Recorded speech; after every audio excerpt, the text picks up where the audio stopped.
নমস্কার বন্ধুরা, পিঙ্কি ভিলেজ কিচেনে আপনাদের সবাইকে স্বাগত জানাই। আশা করি আপনারা সবাই সুস্থ আছেন এবং ভালো আছেন।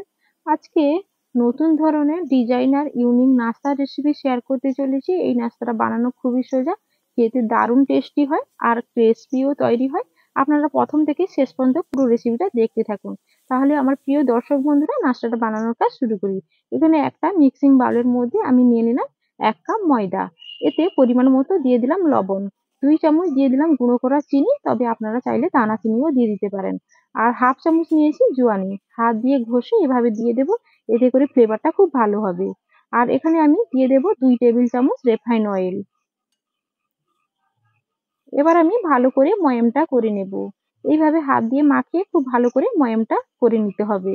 এতে করে নাস্তাটা অনেকটাই ক্রিস্পি কিন্তু তৈরি হবে। ময়াম খুব ভালো করে নিয়েছি। এবার অল্প অল্প করে জল দিয়ে শক্ত করে একটা ডো কিন্তু আমি মাখিয়ে নেব। দেখুন এইভাবে শক্ত করে মাখাতে হবে। তো শক্ত করে মেখে নিয়েছি। এখন প্লেট ঢাকা দিয়ে রেখে দিলাম 10 মিনিট। আর গ্যাসে একটা কড়া বসিয়ে এতে সামান্য পরিমাণে সর্ষের তেল দিয়ে হাফ চামচ গোটা জিরে ফোড়নে দিয়েছি। এখানে বাকি সব উপকরণগুলি নিয়ে নিয়েছি, টমেটো, কাঁচা লঙ্কা, কারি পাতা, আদা, রসুন, এগুলো আমি নিয়ে নিয়েছি। এবার কারি পাতা দিয়ে দিলাম। কারি পাতা দিয়ে দেওয়ার পর কিছুক্ষণ ভেজে নিলাম, একটুখানি নেড়ে চেড়ে। এবার এতে বড় সাইজের পেঁয়াজের কুচি দিয়ে দিলাম, চপ করে কেটে রাখা আছে। খুন্তি দিয়ে একটু নেড়ে চেড়ে পেঁয়াজটাকে হালকায় ভেজে নিয়েছি। এবার এক মুঠো পরিমাণে টমেটো কুচি দিয়ে দিলাম, গ্রেট করা আদা 1 চামচ, গ্রেট করা রসুন 1 চামচ, 1 চামচ দিয়ে দিচ্ছি কাঁচা লঙ্কার কুচি। এগুলোকে এখন পেঁয়াজ আর টমেটো সঙ্গে ভালো করে নেড়ে চেড়ে কষে নেব। তো এইভাবে ভালো করে নেড়ে চেড়ে কিছুক্ষণ আমি কষে নিয়েছি। এবার এর মধ্যে দিয়ে দিলাম হাফ চামচ লাল লঙ্কার গুঁড়ো, 1 চামচ ম্যাগি মশলা, আর দিয়ে দেবো 1 চামচ চাট মশলা, অল্প করে দিয়ে দিলাম গরম মশলার গুঁড়ো, দিয়ে একসঙ্গে নেড়ে চেড়ে আবার কষে নিলাম। আর এখন আমি এর মধ্যে এবার দিয়ে দেব, এখানে আমি দুটো বড় সাইজের আলু সেদ্ধ করে ম্যাশ করে রেখেছিলাম। এখন এই আলুটাকে আমি এই মশলাটার সঙ্গে দিয়ে আমি নেড়ে চেড়ে মশলাটাকে আলুর মধ্যে মিশিয়ে নেব। এইভাবে নেড়েচেড়ে মশলাটাকে আলুর মধ্যে মিশিয়ে নিতে হবে। আর এখন আমি এর মধ্যে দিয়ে দেব মাপ মতো লবণ, স্বাদ মতো অল্প করে চিনি দিয়ে দিলাম। দিয়ে আবার নেড়েচেড়ে একসঙ্গে মিশিয়ে ভালো করে আলুটাকে কষে নেব। দেখুন কিছুক্ষণ নেড়েচেড়ে আলুটাকে আমি কষে নিয়েছি। এবার আমার আলুর পুরটা কিন্তু রেডি হয়ে গেছে। এবার আমি তুলে একটা পাত্রের মধ্যে নিয়ে নিলাম। তবে আলুর পুরটা একটুখানি আমি ঠান্ডা করে নেব।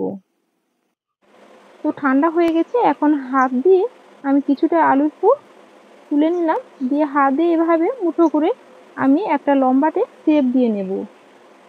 তো আলুর পুরটাকে আমি এইভাবে লম্বাটে শেপ দিয়ে প্লেটের মধ্যে আমি রেখে দেব। তো দেখুন এখানে কয়েকটা বানিয়ে নিয়েছি। এবার 10 মিনিটের পর ঢাকাটা খুলে ময়দার ডোটাকে আর একটু হাত দিয়ে ভালো করে আমি ঠেসে নেব। তো এইভাবে ভালো করে হাত দিয়ে ঠেসে নিতে হবে। তো ঠেসে এভাবে লম্বাটে করে নিয়েছি। এবার ছুরি দিয়ে আমি ছোট ছোট করে লেচি করে কেটে নেব। তো বন্ধুরা, আমার এই রেসিপিটা যদি আপনাদের কাছে ভালো লেগে থাকে, তবে আমার চ্যানেলটাকে সাবস্ক্রাইব করে নেবেন, বেল আইকন বাটনটাকে ক্লিক করে রাখবেন। তো দেখুন এখানে কয়েকটা লেচি আমি বানিয়ে নিয়েছি এইভাবে গোল করে। আর এভাবে গোল করে বানিয়ে নিলে রুটিটা খুব সুন্দরভাবে গোল তৈরি হবে। ঠিক একইভাবে বাকি লেচিগুলোকে আমি এইভাবে করে বানিয়ে নেব।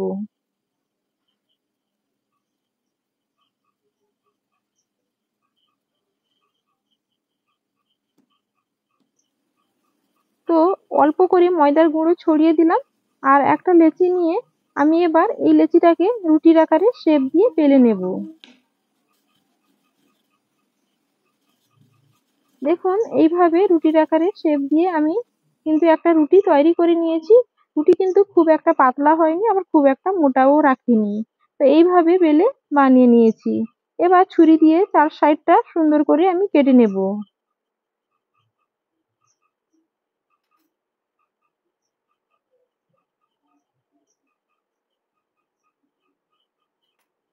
তো এখন কেটে নিয়েছি। আর চার সাইডে আমি এখন জল লাগিয়ে নেব।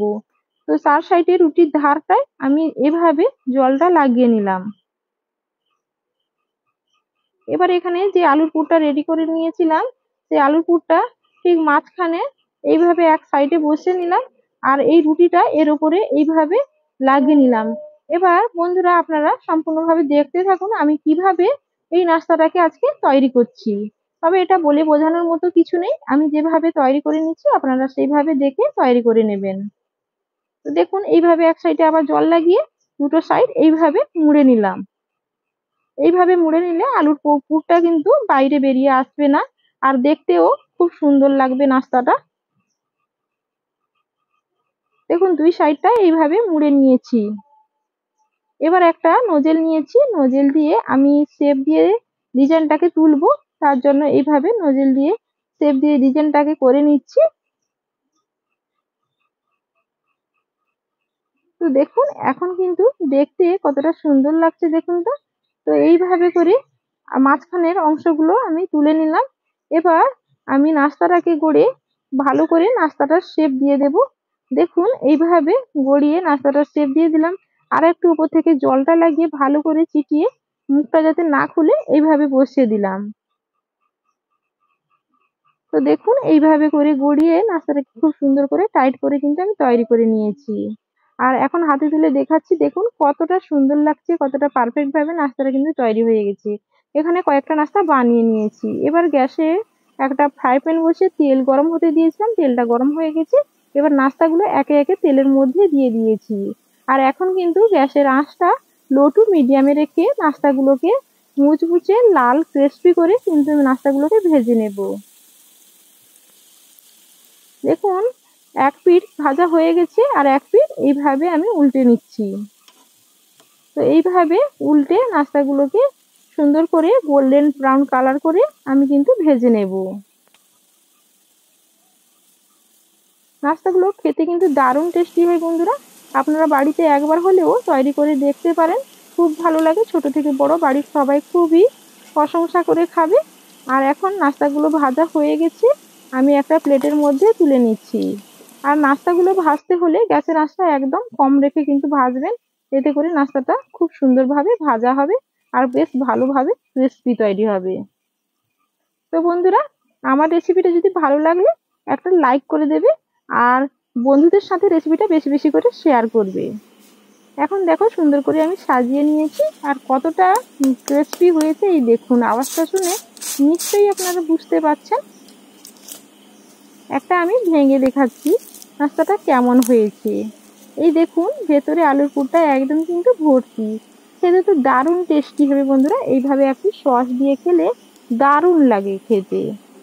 তো আমার এই রেসিপিটা কেমন লেগেছে কমেন্টে অবশ্যই জানাবে। আর আমার এই রেসিপিটা এতক্ষণ দেখার জন্য আপনাদের অসংখ্য অসংখ্য ধন্যবাদ জানাই।